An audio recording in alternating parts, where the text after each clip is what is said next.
Fala, turma. Muito boa a nossa conversa, esclarecedora. O mais importante é o papo reto, né? Sem papas na língua, porque não é todo mundo que tem a moral e o conhecimento para vir e dar essa ideia aí que o Mestre Etienne está dando aqui para gente. Muito obrigado, Mestre. Estamos retomando aqui nossa conversa. Salve, Mestre Cará.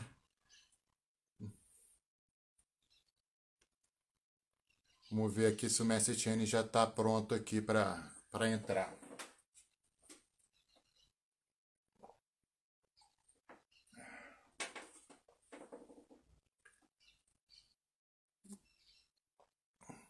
Seja bem-vindo, galera. Estamos aqui na segunda parte da nossa live. Já estamos aqui há 1 hora batendo papo. Mestre Etienne já está na área. Deixa eu botar ele aqui na nossa conversa.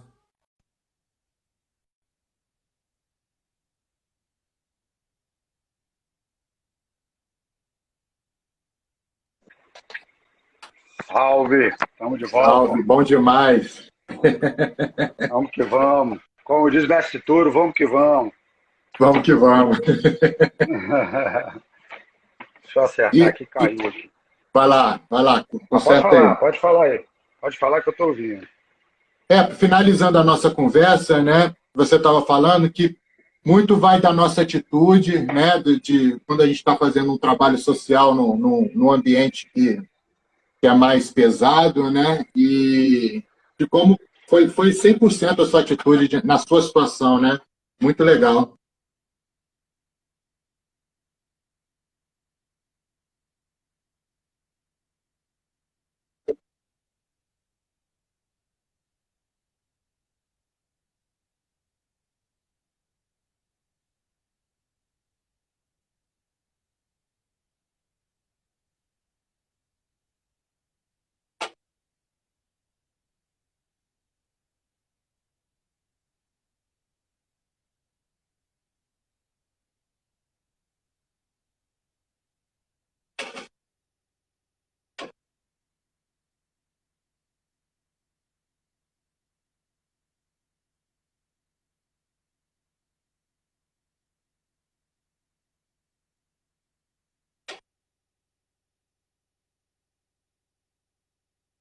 Mestre,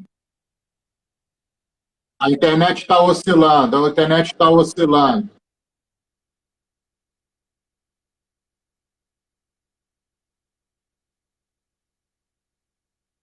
Você tá me ouvindo bem?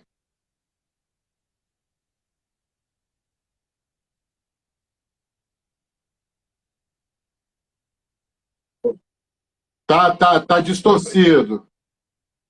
Tá distorcido. O pessoal tá falando que tá sem seu áudio aí. Bota mais perto aí do Wi-Fi aí para ver se melhora. Acho que agora tá bom. Fala aí.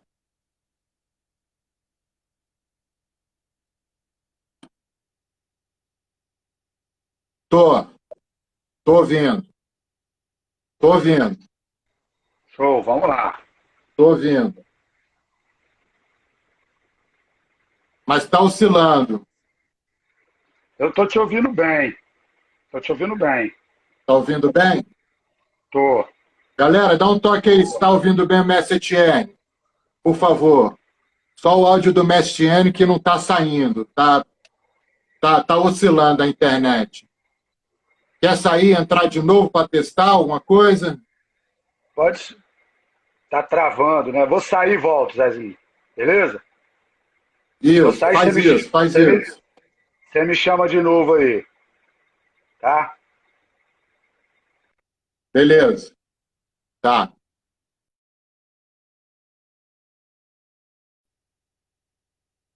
Galera, só esperando o Mestre Etienne saiu e tá voltando, porque a internet está oscilando e vamos ver se melhora aí agora com essa saída dele para a gente poder retornar e dar continuidade no nosso bate-papo. Tá? Salve, Mestre Fuen. Bom te ver aí. Karina, bom te ver aí. Bom te ver aí, galera. Muito obrigado pela presença de vocês. Viu? A conversa está muito boa, muito esclarecedora. Eu tenho certeza que vocês não vão se arrepender de escutar o que o mestre tem para estar falando para a gente. Vamos ver aqui se ele já está. Opa, já está na área aí de novo. Vamos ver.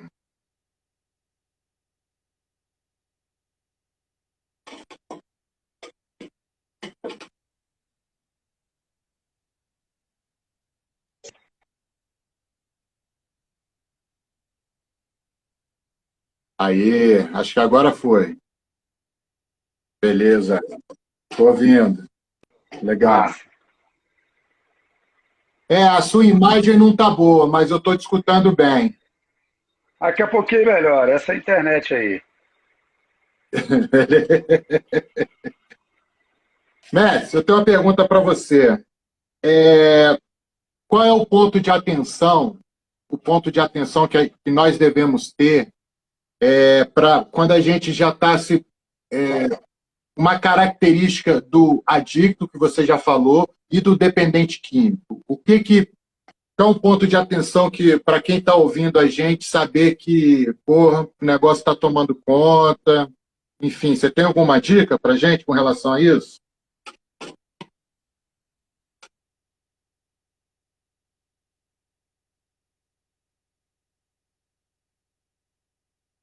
Uma maneira a pessoa a ter comportamentos que começa a diferenciar do natural, do que essa pessoa normalmente é, já é um ponto de atenção.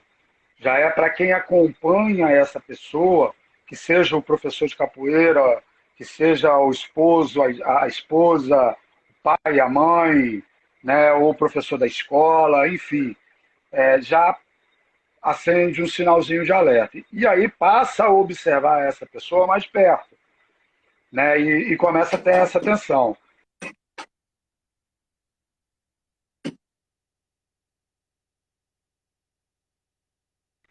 Não tem como você se esconder atrás de uma máscara em relação à dependência química e uso de droga por muito tempo, não.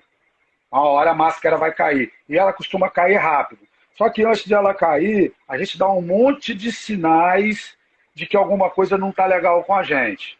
Né? Por exemplo, a faltar treino, ou chego no treino atrasado, sempre estranho, sempre no canto. Meu condicionamento físico está ruim no treino. Eu sempre fui um atleta jogando, treinando, e aí começo sempre a estar morrendo no treino. Já é algo. Começa a se tornar uma pessoa meio agressiva, né? Respostas ríspidas para todo mundo, e toda hora quer sair na porrada. Você era uma pessoa calma e passou a ser uma pessoa nervosa, ansiosa, né? Dentro de casa, começa a comer toda hora, né? Dependendo da droga que está fazendo uso, dá muita fome, e aí está toda hora comendo, toda hora comendo. Enfim, são vários tipos de comportamentos que são alterados, e isso é um sinal que quem está acompanhando essa pessoa precisa prestar atenção. É sempre, sempre. Comportamento. Lembrando que a doença ela é comportamental. E esses comportamentos, eles se evidenciam exatamente quando se começa a fazer uso de alguma substância. Fica bem evidenciado. Porque antes da gente fazer uso de substância, a gente consegue esconder esses comportamentos muito bem, cara. A gente mascara eles muito bem. Né? A gente manipula isso muito bem, com muita facilidade, entendeu? Que é uma característica da doença, a manipulação. São os exímios manipuladores, né? Eu costumo dizer que o adicto ele risca ele risca uma linha no chão, o giz e passa por debaixo da linha. A manipulação é mato para essa galera aí. É exatamente isso mesmo, né? Você vai falando assim, a gente vem na cabeça assim os amigos que passaram por isso, que passam, e você vai, né, vai vendo, né, exatamente isso. É um, é um, é um quadro que se repete nas pessoas, né? Por mais que as pessoas sejam diferentes, mas isso é a característica da doença, né? Exatamente. A doença ela tem um padrão, cara. Ela age, apesar de ser pessoas diferentes, mas ela vai agindo nas pessoas da mesma forma e te levam para o mesmo caminho, que é o fundo de poço, isolamento, degradação e morte, certo? Vai te levar para esse mesmo caminho. Outra frase que eu falo muito: o circo ele é um só. E só mudam os palhaços, né? A doença é o circo. E o dependente químico somos nós, os palhaços. Mas só muda o palhaço, mas o circo ele é o mesmo. Vai te levar para o mesmo lugar, do mesmo processo. Entendeu? E Etienne, me fala uma coisa. A gente sabe que a pessoa que está nessa, ela degrada tudo que está em volta, né? Então, eu queria que você falasse, por exemplo, no seu caso, a sua experiência com a família, né, no caso, quando você estava envolvido com a dependência, estava usando, né, com a família, com o trabalho, com seus relacionamentos de amizade. Como é que ficou esses eixos aí durante quando você estava no auge da sua doença? Brasil, eu perdi tudo, cara. Eu perdi tudo. Eu só não perdi a minha vida porque Deus, na sua infinita misericórdia, ele me preservou porque ele tinha algum projeto, alguma proposta ainda para minha vida, né? Porque eu perdi tudo.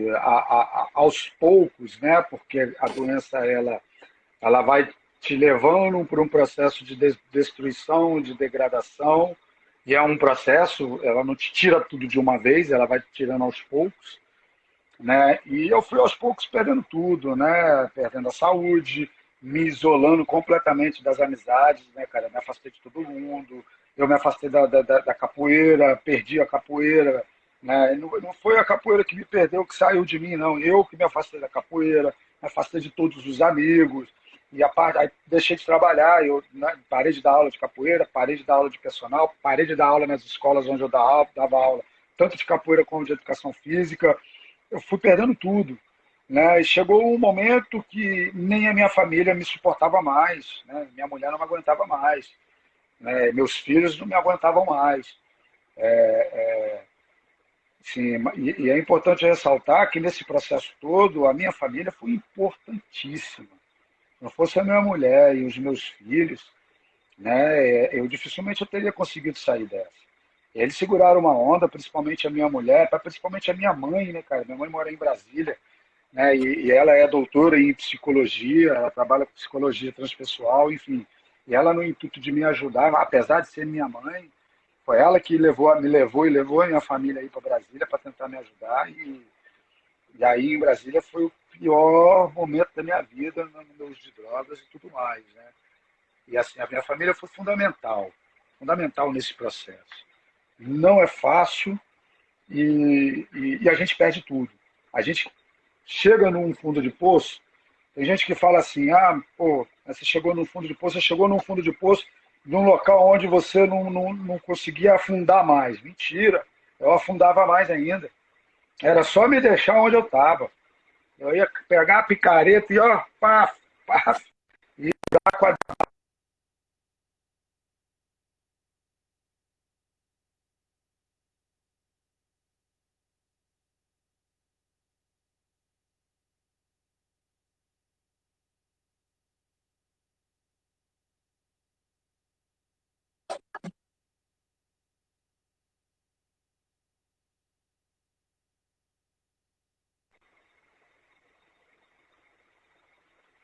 Oi, Etienne, o que que você sentia, por exemplo, assim, com relação ao trabalho? Você não tinha vontade de trabalhar?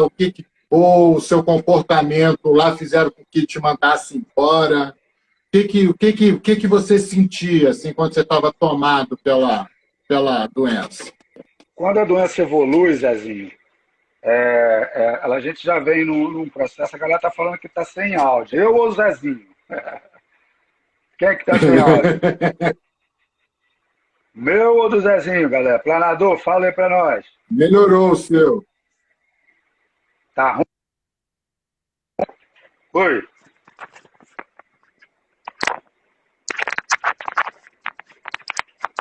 Ó, o planador está falando que voltou aqui. melhorou? Melhorou. Repete a pergunta, Zezinho. Quando você estava nesse processo, né, de tomado pela doença, o que passava pela sua cabeça? Porque você é pai de família, filho para criar, né? O que você falou que perdeu o trabalho? O que passava na sua cabeça?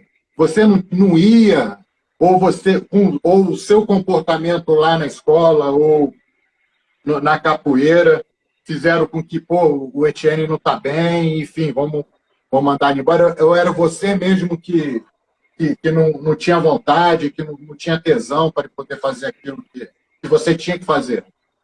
Então, quando a gente está no uso, já num processo bem avançado da doença, até mesmo antes desse processo bem avançado, mas antes de tomar conta do nosso ser completamente, a gente ainda consegue controlar isso um pouco, né? Nem controlar, mas disfarçar isso um pouco, e a gente ainda consegue trabalhar sem vontade, a gente consegue se relacionar socialmente, mesmo não querendo, mas chega um momento que isso não é possível mais, que a única coisa que a gente tem vontade de fazer é usar.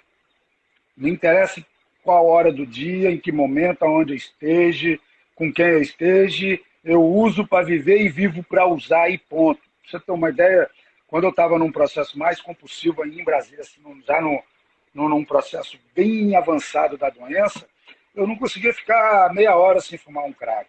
Eu usava pedra de crack dentro de casa o dia inteiro. Eu cheguei ao ponto de botar a minha mãe no banco do carona, a minha mulher no banco de trás com os meus filhos, e eu dirigindo e fumando crack com eles dentro do carro, cara. Olha só que absurdo. Dirigindo, fumando, abri a janela e minha família dentro do carro, porque eu não conseguia ficar sem.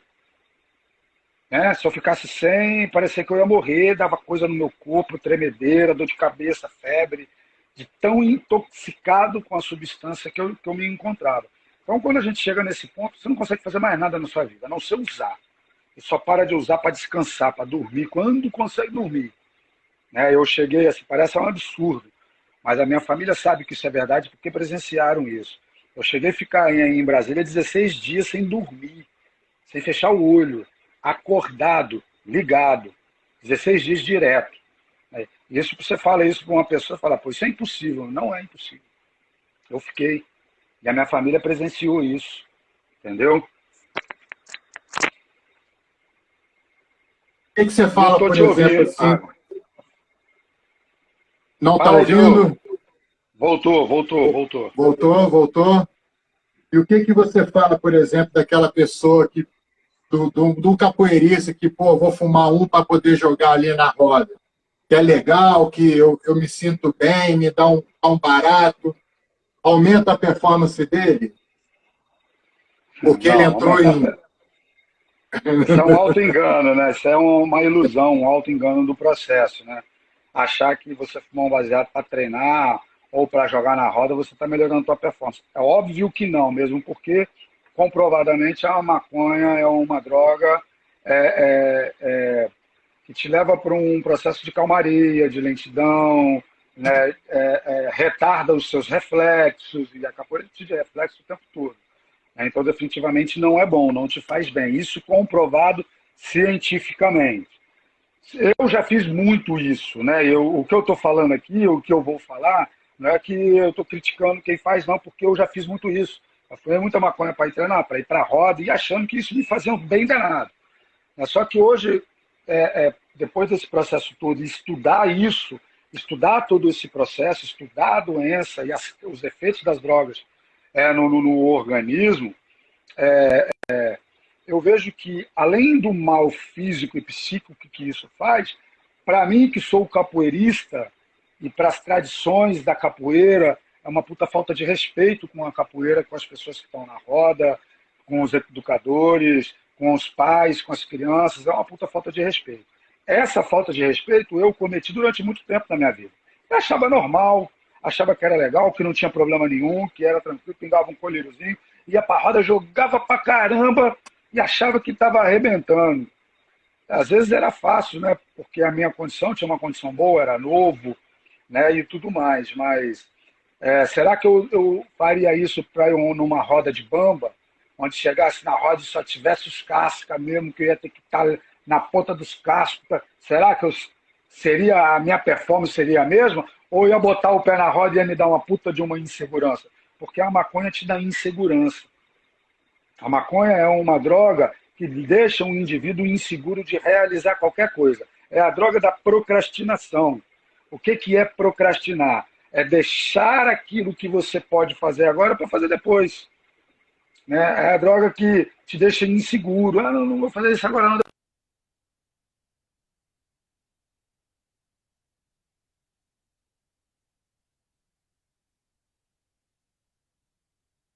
Bamba tudo lá para jogar com você que você vai ter que jogar capoeira. Será que você vai se sentir bem? Né? Então, não faz bem, comprovado cientificamente. E hoje, na minha visão, além de tudo, é uma falta de respeito com a capoeira. Mas essa é só a minha visão.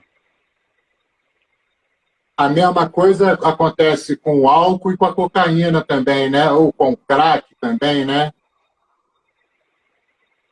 Como é que é? Desculpa, fala de novo.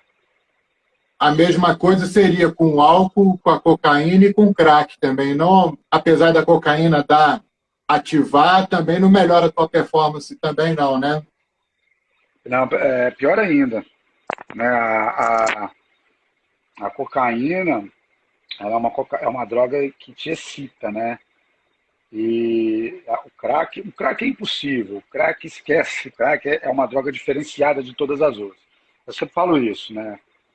A gente depois pode falar um pouco mais sobre o crack. O crack, ela é uma droga que diferencia suas ações, o seu sentimento, aquilo que você sente, o teu estado espiritual, diferente de tudo, qualquer tipo de droga. Né? Mas, assim, a cocaína, ela te excita demais e você precisa dela para se manter naquele estado excitativo. Não tem como você dar um tequinho, pular na roda, jogar, jogar, jogar. Primeiro, a tua frequência cardíaca, ela vai lá para cima, você jogando capoeira normalmente, sem uso de nenhum tipo de substância. A cocaína te joga a frequência mais lenta. Você vai ter uma parada Tá cardíaca. arriscado a Você morrer, cai, né? você está a morrer. Parada cardíaca ali na hora, entendeu? O Sururu falou uma coisa aqui que eu não sei se é uma pergunta ou uma afirmação. Uma Salve, meu mano afirmação que ele Sururu. falou que ele não fuma, ele falou que não fuma para ir jogar, ele fuma porque é viciado e aí acaba tendo que e não quer deixar de ir na capoeira e aí acaba fumando um e vai, né? Eu acho que é mais ou menos isso que ele quis falar. Ele falou assim: não, não acho que tem gente que fuma para melhorar a performance, mas sim porque é viciado. Mas então, se a pessoa já tem essa consciência que é um viciado, ele deveria procurar tratamento, né, Sururu? Né? Se a pessoa tem essa consciência que é viciado. Também, se quiser, que tem gente que tem a consciência de que é um viciado, mas também está tudo bem, está levando a vida normal, a vida não. Aparentemente, né, a droga não está trazendo nenhum dano, e beleza. Né? E aí vai treinar, vai jogar na roda, né? Enfim. Né? O, o mestre, me fala um negócio. Você falou aqui um tempo atrás que a gente precisa de quebrar esse ciclo, né? E aí, como é que a gente quebra esse ciclo? Como é que foi no seu caso? Você acredita, por exemplo, na internação involuntária? Como é que é isso? Como é que foi o seu caso primeiro de quebra, né? Como é que você teve a luz de quebrar? E você acredita, por exemplo, no caso lá em São Paulo, que o Dória pegou a galera lá do crack, lá internou todo mundo. Como é que você vê isso? A internação involuntária funciona? Essa pergunta é muito polêmica. Né? Antes de responder ela, eu só vou dar um alô pro Alan Caranguejo, né? Muito legal. Tamo junto, Alan. É muito boa colocação, né? Sou capoeira e adicto. Legal. Tamo junto. Quer dizer, legal não é não, né? Mas tamo junto. Em recuperação. Conheci a capoeira no mesmo momento em que entrei na sobriedade, há 10 anos limpo. A capoeira sempre me ajudou. Legal. Tamo junto. Mas maneiro, ô Caranguejo. Legal, tamo junto, meu irmão. Somos adictos limpos, só por hoje, e vamos continuar nessa caminhada aí. A capoeira ajuda a gente demais. Na minha vida, ela salva a minha vida todos os dias, ela é fundamental. Né? Depois eu vou responder a pergunta do Sabugo aqui do Falando do Guaracola. Guaracola. Do Guaracola, né? Depois a gente fala sobre isso aí, Sabugo.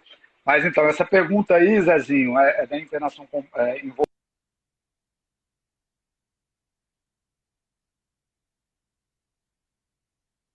Parte das pessoas que trabalham com dependência química não compactuam com o meu pensamento. Né? A ação do Dória lá em São Paulo, quando ele teve aquela ação, eu achei aquilo um absurdo, achei aquilo ali uma ação extremamente política e eleitoreira, pensando nas eleições e pensando em ganhar voto, dando uma resposta para uma sociedade leiga da real problema. Leigo do problema a qual eles tanto criticam, tanto falam. Ninguém tem conhecimento de nada, de fato, do que é uma Cracolândia. Eu frequentei Cracolândia, eu vivi dentro de uma Cracolândia durante um bom tempo, né, aí em Brasília, né, uma Cracolândia, uma comunidade sinistra, né, lá em Sobradinho, no Denoc, né, que é uma comunidade lá. Pertinho de casa aqui. Pois é, uma comunidade extremamente perigosa, principalmente na época que eu vivia. Hoje as casinhas são tudo de alvenaria, na época ela era tudo barraquinho de madeira, né? Era um lugar. Então, assim, aquela ação do Dória, eu condeno aquilo ali, achei aquilo um absurdo. Né? Que aquilo ali, a única coisa que ele fez ali, na verdade, é mudar de local, a Cracolândia. A galera saiu de uma região que estava incomodando os moradores e foi para outro lugar, mas o problema não foi resolvido. Só tirou o problema da visão de algumas pessoas e levou para a visão de outras. Mas se você for lá em São Paulo, as Cracolândias estão lá, do mesmo jeito, em lugares diferentes, mas estão lá. Porque precisa de um plano de governo, cara, a longo prazo. Isso é um problema que não vai ter solução na gestão de um governo. Né? Isso aí vai ter uma solução na gestão de 2, 3, 4, 5 governos.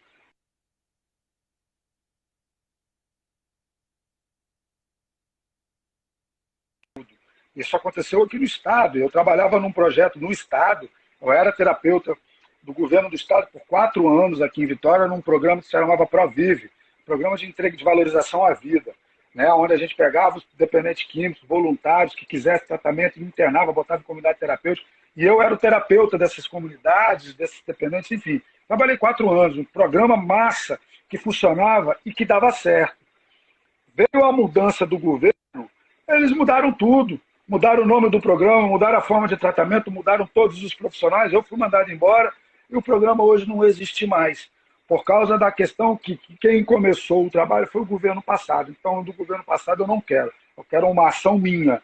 E aí as ações elas não continuam. Era um programa que dava muito certo e deveria ter sido continuado, ampliado, melhorado, mas não. Questões políticas, o projeto acabou. E a ação do Dória, para mim, foi extremamente condenável. Eu não sou a favor da internação compulsória, salve uma determinada situação. Só quando aquele indivíduo, aquele dependente químico, o usuário, está colocando a sua própria vida em risco já por causa do uso, está sendo ameaçado de morte porque está devendo tráfico, está andando armado e fazendo assalto à mão armada em qualquer lugar, em qualquer um, ou quando esse mesmo indivíduo coloca a sua família em risco de vida, em risco de morte. Ameaça a mãe, ameaça o filho, ameaça a esposa, no seu surto psicótico por causa do uso compulsivo de droga, ele começa a colocar a família em risco de morte. Aí sim, eu sou a favor de uma internação compulsória. Somente nesses 2 casos. Fora isso, a internação, a chance do tratamento dar certo, ela tem que ser voluntária, a pessoa tem que querer o tratamento. Se a pessoa falar assim, eu não quero me tratar, tudo bem, vocês estão querendo que eu me interne, eu vou me internar, mas eu vou lá porque vocês querem. Já está claro que quando ele sair de lá, ele vai voltar a usar, porque ele não está indo lá porque ele quer, está indo lá por causa da família, por causa do emprego, por causa... Ele vai sair e vai voltar a usar. Então, o tratamento ele tem uma grande probabilidade de funcionar a partir do momento que a pessoa quer o tratamento. Meu pensamento em relação a isso aí que você perguntou. Isso. E o Sabugo perguntou do Guaracola. Tinha uma galera que usava muito Guaracola, mas ele é um estimulante que tem álcool, né? E é para tomar uma dosagem misturada com água, um estimulante, sei lá, como o Guaraná em pó, enfim. Só que o nego enchia o pote e ia jogar na roda. Também é ilusão de que aumenta a performance, né, Tchê? Sim, olha só, o Guaracola, Sabu, ele não é uma droga. Não, se você utilizar o Guaracola na forma, entra na mesma questão que a gente falou lá atrás, do que é droga, do que não é droga. Um medicamento prescrito por um médico, um anabolizante, para fazer uma reposição hormonal com tantos ml com prescrição médica, ele não é droga. Ele é um medicamento. Agora, se você pega aquele mesmo anabolizante e começa a utilizar ele de uma forma discriminada, ele passa a ser droga, você está se drogando com aquela substância. O Guaracola é a mesma coisa, o Guaracola ele é um energético natural, que contém álcool, né, para dissolver o nosso cola. E ele é feito para você tomar uma colher de sopa e um copo de água 3 vezes ao dia. Essa é a forma correta de você tomar ele durante um certo período. Pô, o que a gente fazia? A gente pegava um vidro, que devia ter mais ou menos uns 500 ml, e virava aquilo no guti-guti. Pô, você está se drogando, cara. Aquilo te deixava extremamente acelerado, frequência cardíaca lá em cima, uma disposição absurda. Estava se drogando, né? Sem falar que aquilo contém álcool. Né? E por conter álcool, automaticamente você estava se drogando com uma substância e mais o álcool. Né? Então, da forma como era utilizado naquela época lá, era droga. Eu vi então aqui a Karina falando, o dependente químico tem costume de colocar a culpa em algum membro da família por estar... o dependente químico tem o costume de botar a culpa em algum membro da família por estar viciado. Isso é verdade? Sim, sim. Isso daí, Karina, é o processo de autopiedade, né? E de projeção de um sentimento de culpa, né? Que é natural do dependente químico crônico. Né? Ele está naquela condição por culpa de todo mundo, menos dele mesmo. Né? Eu faço uso de droga porque a minha mãe me batia quando eu era criança. Faço uso de droga porque a minha mulher me traiu, ou porque meu marido me deixou, ou porque eu perdi o emprego, ou porque a minha mãe gosta mais do meu irmão do que de mim. Mas eu nunca faço uso de drogas porque eu tenho um problema sério, porque eu sou um doente e eu sou o único responsável pelo meu uso de droga e mais ninguém. Você já viu algum dependente químico falar assim? Nem vai ouvir. Que eu sou o único responsável pela minha doença. Eu não sou culpado pela minha doença. Eu nasci com ela ou eu adquiri ela. Eu não tenho culpa disso. Mas eu sou responsável pelo meu tratamento. Eu sou responsável pelas consequências que o meu uso de droga me traz. Né? Porque ninguém bota droga na minha boca. Eu uso porque eu vou lá atrás da droga. Então a responsabilidade disso tudo é minha. Culpa e responsabilidade são duas coisas diferentes. Eu não tenho culpa por ser um doente, mas eu sou responsável pela minha doença. São duas coisas diferentes. Certo? E ninguém é culpado disso. Mas o dependente químico tem essa projeção, sim. Projeta isso no outro o tempo todo. Ressaltar aqui, ó, que o mestre Sururu escreveu aqui pra gente, falou assim, ó, o que aumenta a performance, galera, é treino. Então, moçada, quer melhorar, quer ficar bom? Tem que treinar, comer legal, dormir cedo, acordar cedo. Não é papo de careta, não. Perfeito, Sururu. Você é melhor do que ninguém para dizer isso. Sururu é fera. A Karina está falando aqui, ó. Tem como interditar judicialmente um dependente, caso ele tenha filhos pequenos? Tem como interditar judicialmente, independente se tem filho ou não. A família, só a família pode fazer isso. Ou, caso essa pessoa já esteja afastada da família, né, um advogado pode entrar com um recurso, né, algum poder público, através de um advogado, pode entrar com recurso pedindo uma interdição jurídica dessa pessoa. Agora, a família direta dessa pessoa, qualquer um pode pedir a interdição, tendo filho ou não. Né? A única coisa que precisa fazer, que precisa ter, é um laudo de um psiquiatra afirmando que esse indivíduo está doente, é portador da doença da adicção e essa pessoa está colocando a sua vida e a vida de terceiro em risco por causa da doença. E essa pessoa não quer tratamento. Tem que ter esse laudo. Através desse laudo, você vai no Ministério Público e pede a interdição dessa pessoa. Só que, a partir do momento que você pede a interdição, muito provavelmente a justiça vai encaminhar essa pessoa para uma internação involuntária. Né? E isso leva a vários problema, né? Vai levar a vários outros problemas. Então isso tem que ser muito bem estudado, muito bem avaliado, muito bem discutido, de preferência com profissionais da área, que estejam atuando com o doente, com o dependente químico, que, né, e trabalhando também com a família, tratando também a família, porque a família adoece junto. A família desenvolve uma doença que se chama codependência, e a família também precisa de um acompanhamento, de um tratamento, né, para poder lidar com o problema qual ela está envolvida. Né? Então a coisa não é tão simples, não. Mas pode sim, Karina. Mas a minha sugestão é, antes de tomar essa atitude radical, procure um profissional da área, tenta fazer um acompanhamento com essa pessoa, junto com um profissional, para ver se de fato precisa de uma interdição dessa forma. Entendeu? Mas, Etienne, e como é que foi o seu basta? Como é que você falou, cara, eu tenho que sair dessa? Como é que isso aconteceu? E o que te fez querer parar? Zezinho, primeiro, eu tive um que eu chamo um despertar espiritual. Né? Eu chamo isso de despertar espiritual. Chegou um momento que eu não aguentava mais aquela vida. Eu sabia que eu ia morrer, era questão de tempo. Eu tinha certeza absoluta que eu iria morrer se eu continuasse naquela vida que eu estava. Né? Eu já tinha tomado paulada na cara, eu já tinha tomado tudo isso aí em Brasília. Eu tomei paulada na cara, eu tomei facada, eu tomei 2 tiros, fui parar no hospital, né? Enfim, eu sabia que era questão de tempo, eu ia morrer. Então eu tive um despertar, eu falei, eu preciso parar. Eu não aguento mais essa vida que eu estava levando. Né? E a segunda foi a família, os meus filhos. Né? Eu não aguentava mais ver o sofrimento que eu estava causando para os meus filhos. A dor, né, que quando eu chegava em casa, depois de dias na rua, magro, fedendo, se você ter uma ideia, eu peso 80 quilos, né?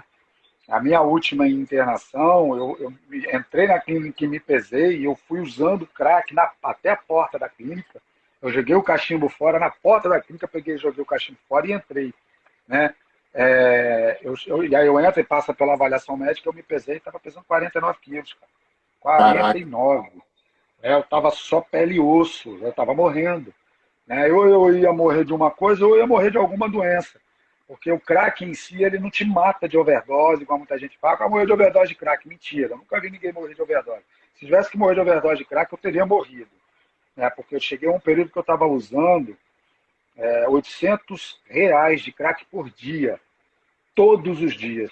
E como é que eu sustentava isso? Traficando. Eu já estava envolvido aí dentro do DENOC, aí em Brasília, com tráfico, com assalto à mão armada, envolvido mesmo com a comunidade e envolvido com a criminalidade para poder bancar meu vício. Por isso que eu passei por todas essas questões aí, né, de paulada, facada, de tiro, enfim. Eu estava envolvido com todo esse processo. E se eu continuasse aí, eu ia morrer. Né? E eu tive esse espécie de despertar espiritual. Eu olhava para os meus filhos, eu não aguentava mais aquilo. O pedido do meu filho Pedro, uma vez, eu cheguei em casa mal, uma semana na rua, e eu mal, muito mal. Meu filho olhou para mim assim e falou: pai, meu Pedro devia ter uns 13, 12, 13 anos. Ele olhou chorando para mim e falou: pai, por favor, pegue ajuda. Aceita ajuda. Você está matando a minha mãe, está matando a gente, está se matando, cara, por favor. Permita ser ajudado. Meu filho com 13 anos falou isso para mim. Aquilo ali me destruiu, assim, por um lado positivo, né? Aquilo eu comecei a chorar, abracei ele e falei, eu vou me tratar, meu filho. E aí foi quando eu pedi ajuda para a minha última internação. Aí eu liguei para minha mãe no outro dia, muito mal, chorando. Falei, mãe, pelo amor de Deus, arruma uma internação para mim. Aí minha mãe falou assim, porra, mais uma. Você já se internou quantas vezes? Eu falei, não, mas essa eu estou pedindo. Pela primeira vez eu estou pedindo uma internação. Para todas as outras eu fui, não porque eu queria, fui dar satisfação à família. Né? E aquela eu estava pedindo. Eu falei, eu quero me internar, eu estou pedindo isso, pelo amor de Deus. Interna, eu quero parar. E de fato deu certo porque eu queria. Né? Eu acho que o Sabuco falou isso aí. A internação é só da pessoa queira. E mesmo a gente querendo, não é um processo fácil. Né? Depois que eu saí da minha internação, eu tive uma recaída ainda. Eu fiquei 11 meses limpo, quando eu saí da internação, tive uma recaída e voltei para o processo de recuperação novamente. Né? Porque o processo ele não é fácil. Realmente é um processo difícil. Tem pergunta aí, ou Deus, não? planador aqui, ó. O propósito de Deus de preservação da sua vida era para que você levasse essa mensagem através da capoeira, que tem sido uma ferramenta de resgate de muitas pessoas. Você é um guerreiro, parabéns. Isso aí, planador. É mais ou menos por aí que eu acredito também. A capoeira, na verdade, quando eu estava na minha última internação lá, e para mim eu não ia voltar para capoeira mais. Eu já tinha convicção, eu não queria mais saber de capoeira. Eu ia me dedicar à educação física, voltar a dar aula de personal, eu pensava em outra coisa, fazer concurso. Não queria mais saber de capoeira. Estava muito decepcionado com a capoeira, muito triste. Não falava com o meu mestre já há muitos anos. Dos motivos do meu rompimento com o meu mestre foi exatamente o, o uso, né, abusivo compulsivo de drogas, um dos motivos, entre outros motivos, né? E aí, sabe-se lá, pela vontade de Deus, quando eu estava no meu último, na última visita, antes de eu ter tido alta, um ex-aluno meu foi na visita, foi lá me visitar e tal, conversou comigo, falou, mas tem um espaço lá em Vila Velha, assim, assim, esse espaço é cara da capoeira, só precisa de uma reforma, queria dar aquele espaço para o senhor trabalhar com capoeira lá e tal, não sei o quê. E eu falei, cara, eu não quero mais trabalhar com capoeira. Mas não, mas mestre, eu falei, ó, não sei, quando eu sair daqui eu penso nisso. Aí eu saí, não procurei o cara, um mês e pouco depois que eu estava na rua, esse cara me ligou, foi lá na minha casa, me pegou e me levou para conhecer o casarão antes da reforma. E aí eu entrei naquele lugar, eu olhei, eu falei, caramba, esse lugar aqui tem a cara da capoeira. Só que precisava de um investimento altíssimo, né, para poder reformar. E eu, falido, desempregado, sem lugar para morar, descredibilizado, sem a capoeira sem nome, na área da educação física sem nome, com aquele estigma do dependente químico, do drogado, o cara é um falido, o cara é um doente, o cara não consegue mais. E eu falei, pô, como é que eu vou reformar um negócio desse? E Deus, na sua infinita misericórdia, mais uma vez, foi colocando os meios, né? E o dinheiro começou a surgir, começou a aparecer, um emprestou daqui, surgiu um trabalho dali, um personal daqui. E aí eu sou muito grato à galera de Brasília, ao Ralil, né, cara? Eu saí dessa internação em 2012, dia 22 de julho de 2012 eu saí dessa internação, tentando voltar a trabalhar, tentando me inserir de novo no mercado de trabalho, inclusive na capoeira. E aí o Ralil me convida para a formatura do Brucutu, em dezembro. E a partir desse momento, cara, eu já falei isso com o Ralil, sou muito grato ao Ralil e ao Brucutu também por isso. A partir desse momento que eu apareci por um grande evento de capoeira, no cenário da capoeira de novo, as pessoas me viram de novo e a partir daí começaram a me chamar para dar curso, me convidar para evento e pá. E aí as coisas foram fluindo, o dinheiro começou a entrar e eu fui conseguir reformar o casarão, inaugurei ele e hoje é o trabalho que o pessoal conhece, que é aí no casarão, o trabalho do SECAC. É assim, não porque eu quis, mas a capoeira me chamou de volta através de Deus, né? Deus me colocou de volta ali dentro do caso, me deu essa academia, me voltou de volta no cenário da capoeira e falou, vai trabalhar, cara. É isso que você sabe fazer, eu quero você aí. E usa isso como uma ferramenta para trabalhar a educação, a espiritualidade, o tratamento de dependentes químicos. Vai embora, vai fazer isso aí, é isso que eu quero, onde eu quero você aí. E eu acreditei nisso, né? Acreditei plenamente em Deus e acredito em Deus plenamente. Né? E estamos aí, estamos seguindo, né? Na É, vontade dele. Etienne, assim, quando a parte da família da minha mãe, a grande maioria são adictos e tiveram problema com isso também. E um tio meu que já faleceu e que ficou 20 anos, antes de morrer, ficou 20 anos limpo, né? E ele falava assim, que essa vontade de querer sair dessa tem que ser da pessoa. Então, essa pessoa ela tem que querer. Mas primeiro, provavelmente, ela vai ter que conhecer o fundo do poço. E daí é aquilo de falar, cara, eu não aguento mais, socorro, né? Deus me ajuda. Então, assim, você já falou, ia te perguntar isso, né? Que é extremamente a busca pela espiritualidade, a busca por Deus faz a diferença, né? Eu acho que quando a pessoa, para dar força para poder treinar, para poder sair disso, e hoje eu vejo a capoeira como um instrumento de ajuda sua para te manter em pé. porque a doença é ad eterna, né? É como você falou aqui, eu tenho que ficar ligado o tempo todo, e a capoeira é um meio que te faz buscar saúde, é um meio que te bota no convívio social, te possibilita você falar disso, e quando você está falando disso, você está falando para a gente e está falando para você também, né? Eu confesso aqui que eu, em vários momentos aqui, eu fiquei emocionado com o seu depoimento. Tamo junto, Zezinho. Na verdade, o que o seu tio falou é fundamental, velho. A reprodução que você falou do teu tio aí é a fala de um adicto de que sofreu muito no processo da adicção ativa, né? A dor, ela é incomum a gente. E quando ele fala aqui do fundo de poço, o fundo de poço ele diferencia de um para outro. A gente não compara, a gente não costuma comparar os nossos fundos de poço. Que às vezes eu já vi gente chegar no fundo de poço usando maconha e chegar lá no tratamento, de me procurar para fazer tratamento usando maconha, pedindo pelo amor de Deus, eu não aguento mais, eu quero parar, né? E aí eu, ainda num processo né, porque tudo é um processo de aprendizado, eu falava assim, caramba, esse cara está no fundo de poço fumando maconha, eu fumava maconha 24 horas por dia, e se eu não tivesse experimentado uma droga mais forte, eu nunca teria chegado no meu fundo de poço. Então, o fundo de poço, eles não são comparados, mas cada um chega no seu fundo de poço. E perfeita a fala do teu tio. A gente só está pronto para se tratar, para aceitar o tratamento, quando a gente chega no nosso fundo de poço. Né? Porque existe um processo que, se a gente, que é o primeiro passo, que é o processo de rendição. E o processo de rendição ele é de duas etapas. Admissão, eu preciso admitir primeiro que eu sou um doente, que eu tenho uma doença, que eu sou portador de uma doença.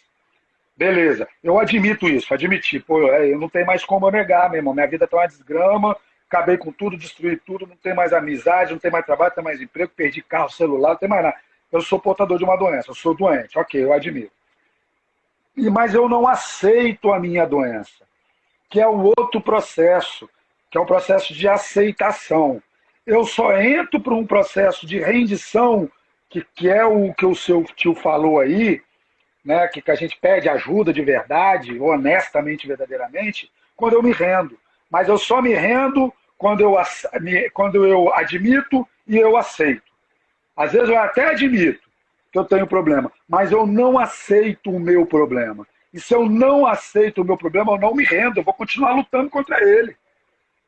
E aí eu vou continuar usando e lutando, achando que eu posso, e eu vou me debatendo, só quando eu aceitar, admitir e aceitar, eu vou entrar por esse processo de rendição. E aí eu só estou pronto quando eu me rendo, mas tem que ser verdadeiro isso, Zezinho. Tem que ser do coração, tem que ser da alma. Eu falo assim, eu acho que se eu te tivesse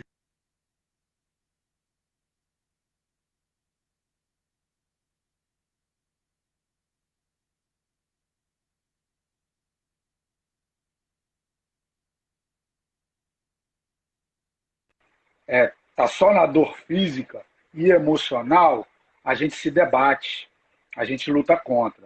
Mas quando a dor da alma bate verdadeiramente, isso se torna insuportável, a gente não aguenta mais, e aí a gente se rende e entra para um processo que a gente chama de recuperação, de verdade.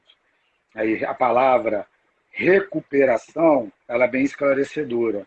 Recuperar a ação. Que ação? A ação de vida que a gente perdeu por causa da adicção ativa. Então, recuperação é recuperar a ação da vida. E a fala do teu tio aí é perfeita. E a tua emoção é a minha. Você se emociona aí, eu também me emociono quando eu falo dessas coisas. É porque hoje eu consigo me controlar um pouquinho mais, mas eu também choro. Às vezes eu Etienne, dou qual o risada para não recado? chorar. A gente já está chegando aqui a 2 horas de live.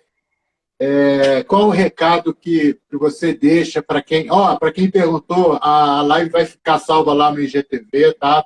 Fique à vontade, vamos difundir, vamos disseminar isso aí, porque enquanto mais pessoas chegar, melhor, né? E qual o recado que você quer deixar para quem está ouvindo a gente, para quem tem alguém, amigo, que já passou por isso, gente da família, ou que de repente está nesse processo E é aquilo que você falou, né? Às vezes a pessoa que está nesse processo, às vezes não, sempre, ela tem vergonha de falar, ela quer esconder isso, né? Deixa um recado para a gente. É muito bonita a sua história de superação, Etienne, é digna de exemplo mesmo, viu? Deixa um recado bacana aí para a gente, Etienne. Então, primeira coisa, né, cara, não tenha vergonha de pedir ajuda. Né? Quer sair dessa? Só existe uma forma. Humildemente pedir ajuda. Né? Não é vergonha pedir ajuda, não é vergonha admitir o problema que tem. Vergonha é usar. Usar a droga é uma vergonha. Viver esse inferno do uso de droga abusivo e compulsivo é uma vergonha. Sim. Agora, pedir ajuda, não. Né? A gente tem que se despir um pouco da vaidade, do ego, do orgulho, ou da carapaça que a sociedade coloca, os rótulos que a sociedade coloca. Discriminação a gente vai ter sim, mas você quer ser mais discriminado do que a gente é quando a gente está usando. A vergonha, muitas das vezes, de subir em morro e chegar lá em cima do traficante te esculachar, lá, pô, sai daqui, tonóia, lá, toma aqui tua droga. Eu fui esculachado várias vezes. Mais vergonha do que isso, eu nunca passei na minha vida. Né? Então, assim, quer parar de usar? Busque ajuda, ajuda profissional. Existe sim vida após o uso de drogas, e uma vida maravilhosa, de uma forma a qual vocês nunca experimentaram e nunca vivenciaram. Uma vida maravilhosa. Né? E paralelo, assim, eu estou aqui para oferecer ajuda, eu sou terapeuta, né? Eu tenho esse conhecimento da doença, de tudo isso que eu falei, porque eu estudo e estudei e continuo estudando a doença e o processo terapêutico de tratamento de dependência química. Eu tenho uma formação na área, sou formado em educação física, pós-graduado em educação física, e tenho uma formação em terapia em independência química também. Né? Eu sou terapeuta específico em independência química, olha só, eu não sou psicólogo. Eu sou terapeuta em independência química.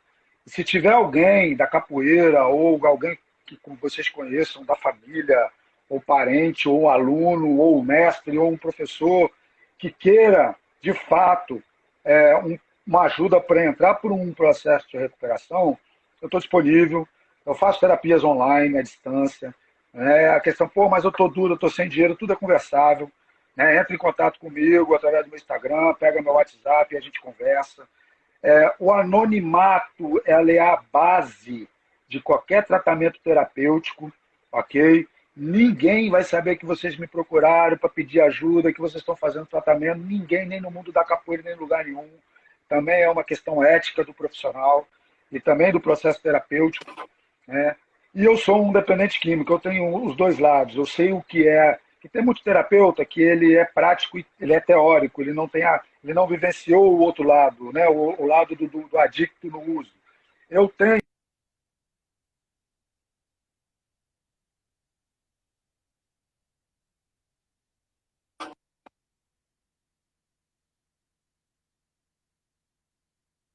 e me recuperando, principalmente, né?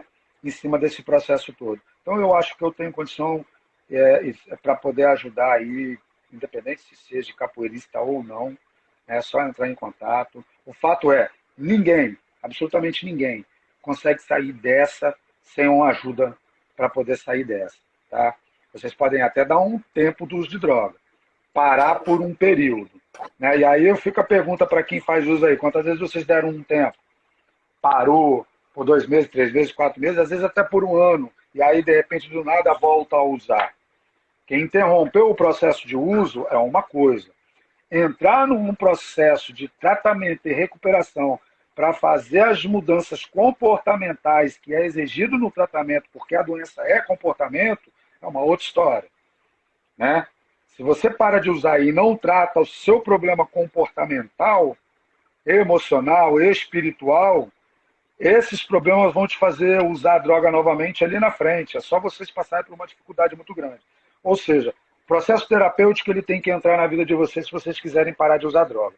Então, o meu recado é esse para quem faz uso. E para quem nunca usou, meu recado é: não usem. Né? Já estão muito bem assim. Não experimentem nenhum tipo de substância, inclusive o álcool. Não façam uso. tá? Porque se usar, é 95% de chance de vocês gostarem. E gostarem muito, não é gostarem pouco, não. E se vocês usarem e perceber que vocês gostarem, se prepare, que vocês vão ter sério problema com isso. Eu estou rindo, mas o problema é sério, tá? O meu recado é esse. Qualquer coisa, estou disponível para simplesmente bater um papo também. Às vezes a pessoa quer conversar um pouco mais, contar alguma história de vocês. Só entrar em contato pelo meu Instagram, eu passo o zap, a gente troca uma ideia também, não tem problema nenhum. E se quiser um trabalho profissional, tratamento terapêutico, a gente está aí também. Beleza, Zezinho? Teve alguns recados aqui, né, que eu nem li não, estou falando pra caramba. Aqui, ó, tem aqui, peraí, ó. O Caranguejo, muito obrigado pela partilha, me identifiquei muito. Obrigado, mestre, por não desistir. Que Deus continue te abençoando cada dia mais. Use sempre essa ferramenta maravilhosa que é a capoeira. Assim, Tamo tem junto, vários... Caranguejo. Abração, meu irmão.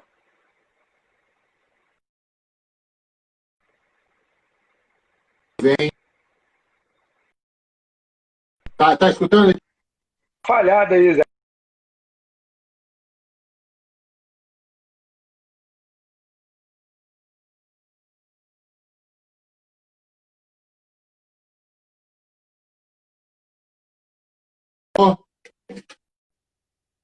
Opa! Travou. Oi, agora voltou. Que bom que você está aqui partilhando a sua experiência comigo, com as pessoas que escutaram a gente. Foi super tranquilo, foi gostosa a live, né? Apesar de ser um tema pesado, a live foi bacana, a gente conseguiu rir, chorar e conseguimos dar o recado que era importante. Queria te agradecer a sua disposição, a sua disponibilidade, falar que, assim, a minha relação da capoeira de Brasília e do Espírito Santo, ela é muito forte, né? E, assim, a minha particular com todos vocês. E o Sururu não vai fugir, não, porque eu vou armar uma live com ele agora. Tá faltando só ele.